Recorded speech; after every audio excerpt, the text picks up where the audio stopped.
Hier, avec Stéphanie, une Allemande que j'ai rencontrée ici à Mumbai, on est allé explorer Dharavi. Dharavi, c'est un des plus grands bidonvilles du monde. Pour que tu te représentes un petit peu, c'est un petit peu plus d'1 million de personnes qui vivent là-bas, dans un peu plus de 2 km².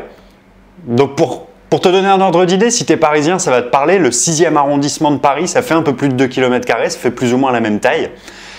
Et dans le 6e arrondissement, il y a presque 45 000 personnes. Là, on parle d'un peu plus d'1 million de personnes.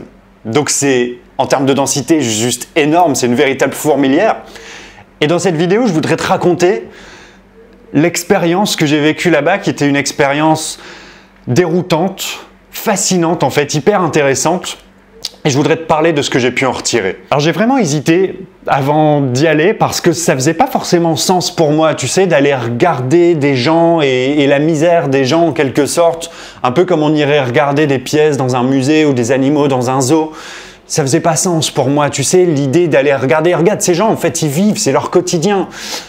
Et avoir des gens qui sont là en train de filmer, prendre des photos, tu sais, c'est un petit peu comme si toi, demain, tu allais au boulot, peut-être tu bosses dans un bureau, dans un magasin, j'en sais rien. C'est comme s'il y avait des gens d'un autre pays qui gagnent 15 fois ton salaire, qui viennent te regarder en train de bosser et qui prennent des photos de toi pour aller montrer à leurs congénères que, oh, regarde les pauvres dans quelles conditions déplorables ils bossent, tu vois, c'est un petit peu ça. Ces gens-là n'ont pas besoin de ça, si tu veux. Ces gens-là n'ont pas besoin de notre pitié, ils ont besoin de considération, mais ils n'ont pas besoin de pitié. Et je remercie le guide, notamment, je t'en reparlerai, mais d'avoir bien souligné cet aspect tout au long de la visite, si on peut appeler ça une visite. Mais je voulais pas tomber là-dedans, je voulais pas tomber dans le misérabilisme, je voulais pas alimenter le business de la misère humaine, parce que c'est un véritable business. Il y a des agences de voyage, des ONG qui s'engraissent là-dessus, sur la misère humaine, que ce soit en Afrique, que ce soit en Asie, que ce soit en Amérique du Sud, en Amérique latine. J'ai lu pas mal d'articles là-dessus et je voulais vraiment pas alimenter ça. Alors évidemment, il y a des ONG qui font de l'excellent travail et qui sont de bonne foi et de bonne volonté, mais le problème, c'est que tu peux pas te distinguer toi en tant que touriste, tu vois, moi j'en sais rien et du coup tu sais pas vraiment où va l'argent quand tu donnes l'argent à ces ONG ou à ces agences de voyage. La plupart du temps ils disent qu'ils reversent 80% à la population, là en l'occurrence de Dharavi, mais tu peux pas le savoir et du coup je voulais pas alimenter ce business là. Je voulais pas tomber non plus dans le cliché de l'occidental qui se prend en selfie avec, tu sais, c'est une nouvelle mode en fait. C'est une vraie mode de se prendre en selfie avec des gens pauvres, tu vois, dans les bidonvilles, etc. Ça a même un nom, ça s'appelle les slumfies. Moi je voulais pas tomber là-dedans. Et d'un autre côté, j'étais complètement curieux et j'étais sûr que ça pouvait être enrichissant et on a eu la chance de se faire recommander un guide qui faisait pas partie justement d'une grosse agence de voyage ou d'une ONG, mais qui faisait partie d'une petite agence locale. C'est un gamin qui est né là à Dharavi, qui a vécu là, qui vit encore là dans le quartier des Potiers, je t'expliquerai un petit peu plus tard, et qui nous a présenté ça sous un jour que j'ai beaucoup apprécié parce que justement on n'était pas dans le misérabilisme, on n'était pas là pour s'apitoyer sur le sort de ces gens, mais au contraire tout au long de l'exploration qui a duré 2 heures, il a fait en sorte de mettre en avant tous les aspects positifs justement.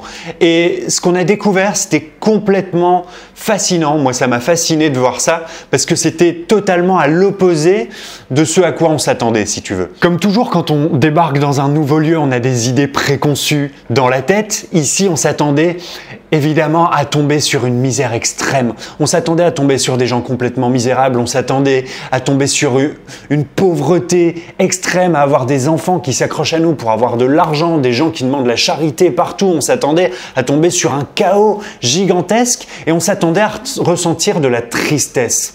Et ce qui s'est passé, c'est qu'on est arrivé à Dharavi, on est tombé sur une véritable ville à l'intérieur de la ville. On est tombé effectivement sur un chaos comme on s'y attendait, parce que c'est l'Inde et parce que c'est un bidonville, mais un chaos qui est structuré, un chaos qui est organisé complètement à l'image de l'Inde, qui est un gigantesque chaos, mais qui est extrêmement organisé quand il regarde de plus près. On est tombé sur une véritable société dans la société. Une société avec ses propres hôpitaux dans le bidonville, avec ses écoles privées, publiques, avec ses collèges, avec ses cinémas, des petits cinémas de rue, avec des marchés, ses places de marché un petit peu partout. On est tombé sur un endroit extrêmement vivant, extrêmement animé, ça bouge, ça pullule. Tout le monde travaille à Dharavi. C'était impressionnant à voir. Tout le monde travaille dur à Dharavi. On dit que c'est le cœur de Mumbai. c'est le cœur économique en fait de Mumbai, parce que c'est à Dharavi qu'une grosse partie de la production pour Mumbai, pour l'Inde et même pour l'export, c'est-à-dire pour les États-Unis, pour l'Europe et pour l'Asie du Sud-Est, une grosse partie de cette production vient de Dharavi. L'activité principale, c'est le recyclage de plastique et d'aluminium. Il y a 80% du plastique de Mumbai qui est recyclé à Dharavi. Ensuite, tu as le cuir, c'est le plus gros pôle de production de cuir d'Inde.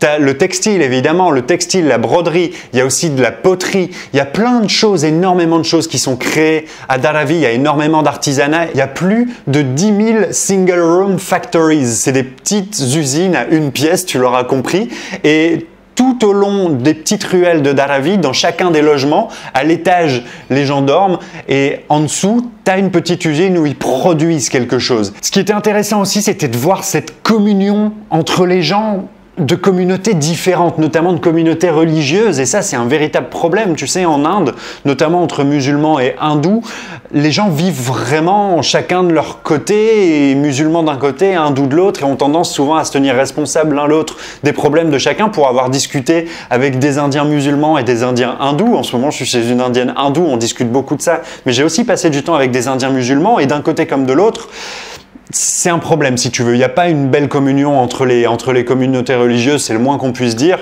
Et à Dharavi, c'était fascinant de voir ça, les gens travaillent main dans la main, hindous, musulmans, chrétiens, et si tu veux, ils sont regroupés par quartier. Tu as notamment le quartier textile, tu as le quartier des potiers, tu as le quartier du recyclage, et les gens sont regroupés par quartier et non par communauté, si tu veux. Ils forment une grande communauté et ils travaillent main dans la main, et c'était beau à voir en fait, c'était beau à regarder cette fraternité entre les gens. Et ce qui était beau à regarder aussi, c'est cette verve, cette vigueur avec laquelle les gens se battent pour vivre et travaillent dur. Et oui, ils sont dans des conditions difficiles. Oui, ils vivent assis dans 10 mètres carrés. Oui, ils vivent dans des endroits où l'hygiène est déplorable. Mais ils gardent la tête haute et ils travaillent, tu sens, ils se dégagent de la fierté en fait. Et c'est pour ça, comme je te le disais, qu'ils n'ont pas besoin de pitié, mais au contraire, ils se battent pour leur dignité, pour la considération des gens. Et c'est un mot qui est revenu extrêmement souvent dans la bouche de ce guide, c'est la dignité. Les gens ont envie d'être dignes et c'était choquant en fait de voir qu'il n'y avait pas... Après, j'ai pas exploré tout Dharavi parce qu'on a passé juste 2 heures. J'ai pas vu de mendicité, je n'ai pas vu de mendicité, j'ai vu que des gens travailler dignement et ça, c'était vraiment beau à voir. Pour ce qui est des leçons que j'ai pu tirer de cette expérience, évidemment, comme à chaque fois que tu es confronté soit à de la misère ou soit à des gens qui ont des conditions de vie plus difficiles que les nôtres, tu peux éprouver de la gratitude, évidemment, pour ce que tu possèdes, pour la douceur de ta vie, pour la qualité de ta vie. Tu peux évidemment relativiser tes problèmes, tes petits problèmes du quotidien. Tu peux relativiser aussi toutes les frustrations qui te hantent, qui te bouffent l'esprit, te dire que c'est pas si frustrant et que c'est pas grand-chose finalement. Évidemment, et tout ça c'est assez classique finalement, on en a déjà parlé. Mais ce que Dharavi m'a vraiment apporté, c'est de la force. Énormément de force.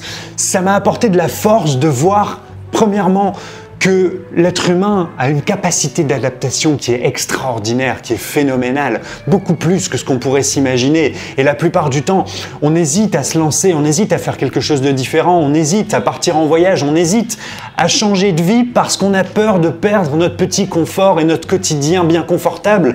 Mais dis-toi bien qu'on est capable de supporter beaucoup plus d'inconfort que ce qu'on pourrait s'imaginer. Et c'est important de se le rappeler parce que le confort, c'est l'ennemi finalement.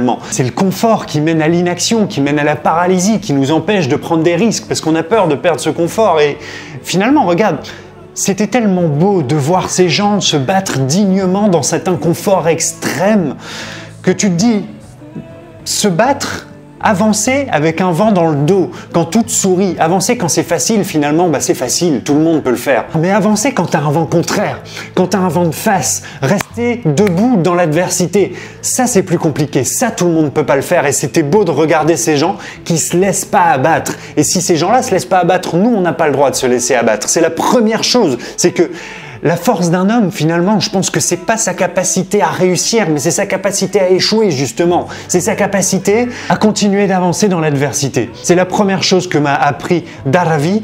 Et la deuxième chose, c'est que pour ne pas se laisser abattre, il faut se battre pour quelque chose. Ces gens-là se battent battent pour leur dignité, ça leur donne de la force, parce que c'est pour ça qu'ils se battent, ils donnent tout pour leur dignité. Et je pense que le mal de notre société, finalement, c'est qu'on ne sait pas vraiment pourquoi on se bat. On se bat pour quoi? Pour gagner de l'argent, pour avoir un appartement, pour avoir une vie bien confortable? C'est pour ça qu'on se bat? J'en sais rien. Peut-être que toi, c'est ça qui t'intéresse. Moi, c'est pas pour ça que j'ai envie de me battre. Et du coup, la question qui se pose, c'est toi, moi, nous, en fait, pourquoi est-ce qu'on se bat? Voilà pour cette vidéo sur mon expérience à Dharavi. Évidemment, je t'ai raconté ce que moi j'ai vu en tant qu'observateur, en tant que simple touriste, même si ça me fait mal de le dire, je ne suis qu'un simple touriste.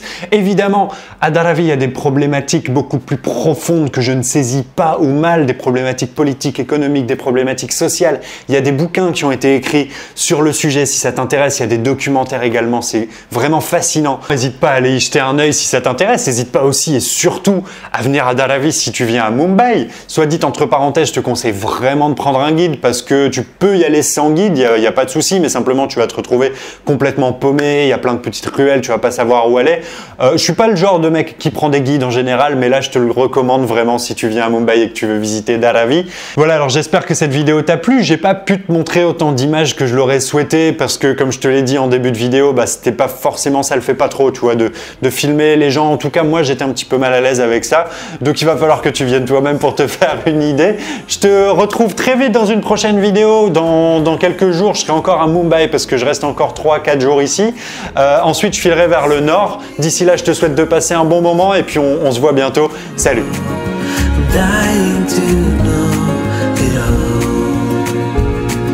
Stories of joy and of sorrow. I'm dying to know.